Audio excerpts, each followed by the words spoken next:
J'ai choisi une formation à distance parce que, étant originaire de Saint-Barthélemy, on n'a pas toutes les formations désirées et souhaitées sur une petite île. Donc c'était le meilleur compromis entre les études et le fait de rester sur mon île.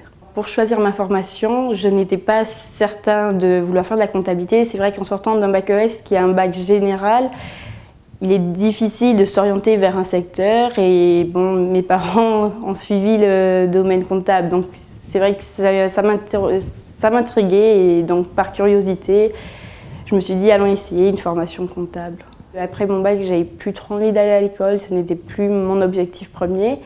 Donc ça a été pour moi la meilleure façon de rentrer dans la vie active, c'était de commencer de passer par cette formation comptable. Je me suis intéressée un peu sur les forums, sur internet, on m'en avait parlé dans mon entourage EFC, donc de là je me suis un peu plus renseignée, j'ai appelé, j'ai cherché à avoir plus d'informations sur l'EFC, donc voilà. Il y a une personne de ma famille qui l'avait déjà suivi, donc c'était rassurant d'une part, et ensuite les plaquettes m'ont attirée, le choix de la formation proposée m'attirait et comment ça expliquait, se détailler, c'était intéressant. J'ai beaucoup échangé par les forums et aussi j'allais beaucoup voir le suivi, voir si mes courriers étaient bien arrivés, en cours de correction. J'aimais bien me voir où j'étais. Dès que j'avais un devoir, j'y allais souvent sur internet, sur l'espace élève, suivre mon avancée aussi de la formation, voir à la fin quand le devoir était rendu où j'étais et tout, donc les pourcentages, voir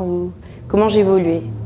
Ce qui m'a plu, c'était de recevoir les devoirs, de voir une note écrite d'un professeur avec la note non seulement, mais en plus l'appréciation, et que ça me permettrait de motiver. C'était aussi une source de motivation pour moi car ça prouvait qu'il y avait vraiment un suivi derrière et un suivi personnel, c'est pas écrit à l'ordinateur, courrier type. Pour moi c'était intéressant, c'était la reconnaissance aussi de me dire c'est bon, tu as travaillé.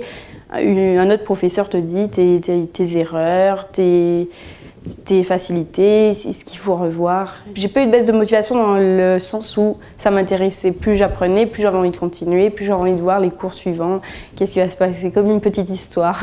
À l'issue de la formation, c'est vrai que c'était plus facile d'intégrer le cabinet comptable et directement de mettre en application ce que les points que j'avais vus lors de la formation. Donc effectivement, j'ai eu peut-être plus une facilité à entrer directement dans mon stage sans de difficultés. Moi j'aime bien voir l'analyse, prendre le résultat du travail quotidien et prendre un peu de recul, mettre une analyse, en faire une analyse et avec les clients, j'aime bien les échanges, voir l'évolution d'un client au sein d'un cabinet.